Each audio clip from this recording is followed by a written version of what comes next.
भारत में स्ट्रोक मरीजों की संख्या बढ़ती जा रही है। स्ट्रोक के कारण कई मरीजों में विकलांगता और मृत्यु होने की संभावना ज्यादा होती जा रही है। इसलिए स्ट्रोक के बारे में जागरूकता निर्माण करना काफी जरूरी हो गया है। इसी को ध्यान में रखते हुए इंडियन स्ट्रोक एसोसिएशन ने मिशन ब्रेन अटैक लॉन्च किया।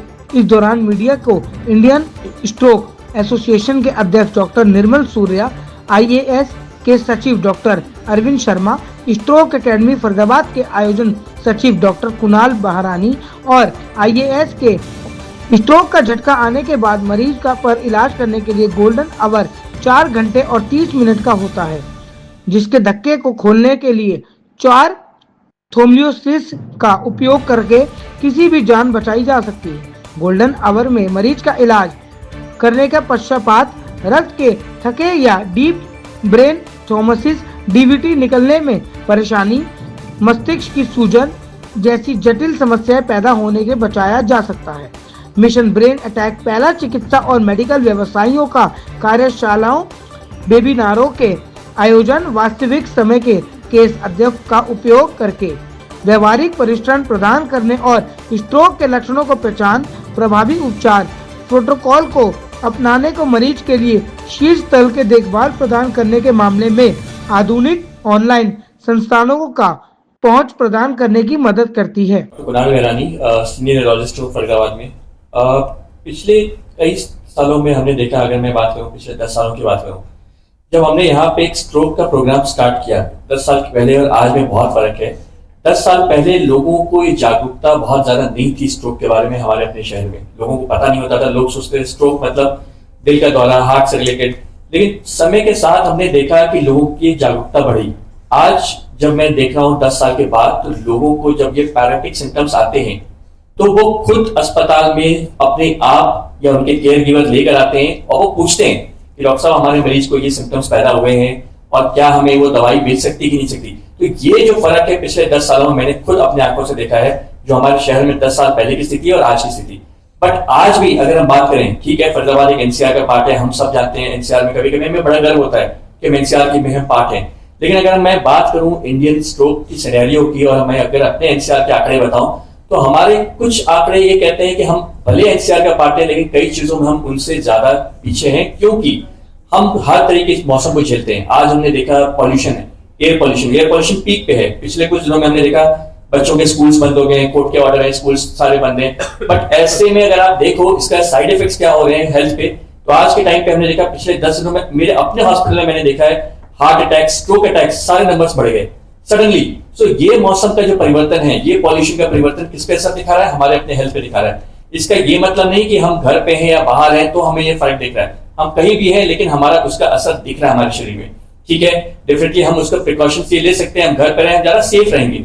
बट डेफिनेटली हम NCR का भले पार्ट हैं, लेकिन हमारी जो जीवन शैली है NCR पे रहते हुए, हम देखते हैं हमारे कई ऐसे भाई बहन हैं, दोस्त हैं जो एक कंपनीज में काम कर रहे हैं, MNCs में काम कर रहे हैं, जिनकी नाइट शिफ्ट्स है, वो अपनी स्लीप क्वालिटी इनकी प्रॉपर नहीं है। डॉक्टर सलील ने सारे आपने बताया कि क्या क्या रिस्क फैक्टर्स हैं हम जो मुहिम चला रहे हैं। But at the same time अगर मैं NCR की बात करूं, बहुत से ऐसे लोग हैं जो MNCs में काम कर रहे हैं, रात की स्लीप गड़बड़ है, उनकी स्लीप क्वालिटी नहीं है, वो नाइट शिफ्ट्स करते हैं, डे में जगते हैं। ऐसे में स्लीप क्वालिटी जब भी खराब होती है तो वो असर हमारे ऊपर डालती है। तो इसीलिए हम जब भी रिस्क फैक्टर्स की बात कर रहे हैं, मैं हमेशा ये कहता हूं हमारी जो स्लीप क्वालिटी है वो बहुत अच्छी होनी चाहिए, क्योंकि वो आज की डेट में हमने देखा है ये एक बड़ा रिस्क फैक्टर है स्ट्रोक्स के, जो पहले नहीं देखते थे।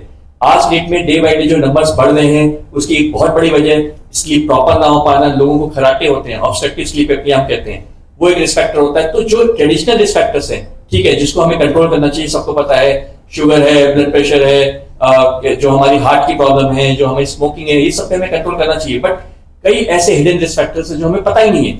तो आज मैं चाहता हूं आपके माध्यम से, मीडिया के माध्यम से लोगों तक ये जागरूकता पहुंचे कि कई ऐसे रिस्क फैक्टर्स जो हमें नहीं पता लेकिन लोगों को पहुंचने चाहिए। वो सबसे इंपॉर्टेंट स्लीप क्वालिटी।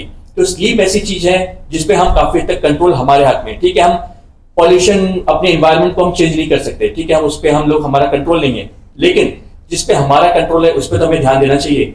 आज हमारे अपने हॉस्पिटल में, ठीक है, सारी फैसिलिटीज है, हम थ्रोम्बोलिटिक कर रहे हैं, थर्मेक्टमी कर रहे हैं, बट आज भी हरियाणा में बहुत से ऐसे जिले हैं, शहर हैं जिसमें फैसिलिटीज नहीं है।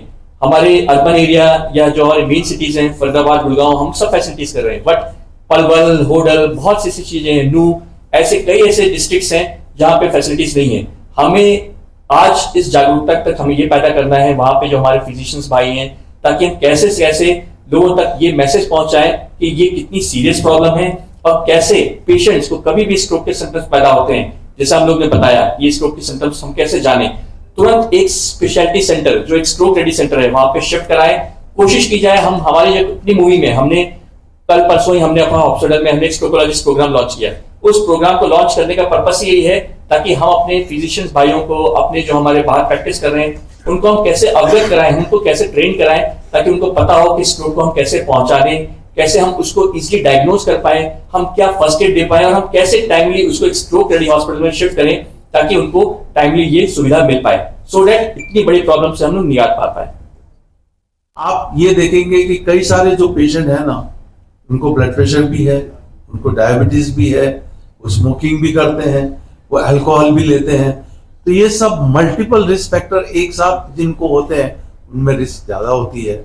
और जो सिंगल होते हैं, स्मोकिंग अलोन डेंजरस है, वो क्लॉट करती है, पाँव में भी करती है, पाँव की नस भी बंद हो जाती है, ब्रेन की नस भी बंद होती है और हार्ट अटैक। और स्मोकिंग की वजह से स्ट्रोक जो आम आदमी को 50-60 साल में आता होगा, 30 साल में भी। देखिए जो आईवी थ्रोम्बोलिसिस है वो तो अभी इंजेक्शन काफी सस्ता हो गया है, तो और गवर्नमेंट स्कीम्स में प्रधानमंत्री योजना में कवर्ड है, कुछ ज्यादा महंगा नहीं है, 30-40 हजार रुपए का 30 हजार रुपए का इंजेक्शन होता है जो लेने से ठीक हो जाता है। जो मैकेनिकल थ्रोम्बेक्टोमी है वो डिपेंड करती है कि आप कहाँ पर करवा रहे हैं, क्योंकि प्राइवेट हॉस्पिटल में ऑब्वियसली कॉस्ट ज्यादा होगी और उसका कॉस्ट जो है वो हार्डवेयर की वजह से, जो आप कैथेटर यूज करते हैं, फिल्टर यूज करते हैं, उसकी वजह से, बैलून यूज करते हैं उसकी वजह से होता है, तो उसका 3-4 लाख रुपए का खर्चा होता है।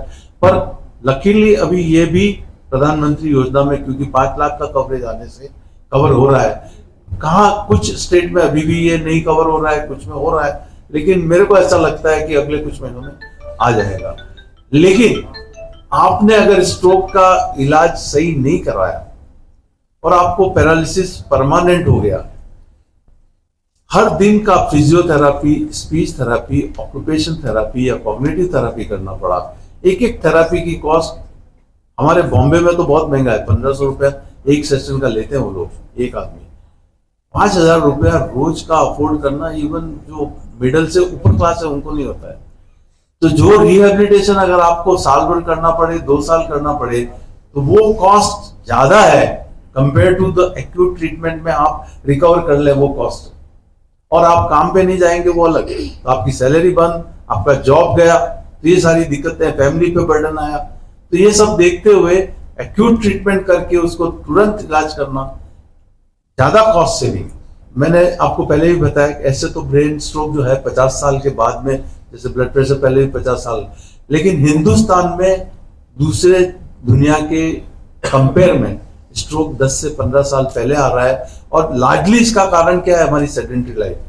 मोस्टली आप देखेंगे फोन पे लगे हुए हैं, कंप्यूटर पे लगे हुए हैं, एक्सरसाइज नहीं करते हैं, डाइट सब फास्ट फूड पे। तो ये जो पैटर्न चेंज हुआ है उसकी वजह से हिंदुस्तान में स्ट्रोक अभी यंग लोगों में 30-40 साल में भी आने लगा।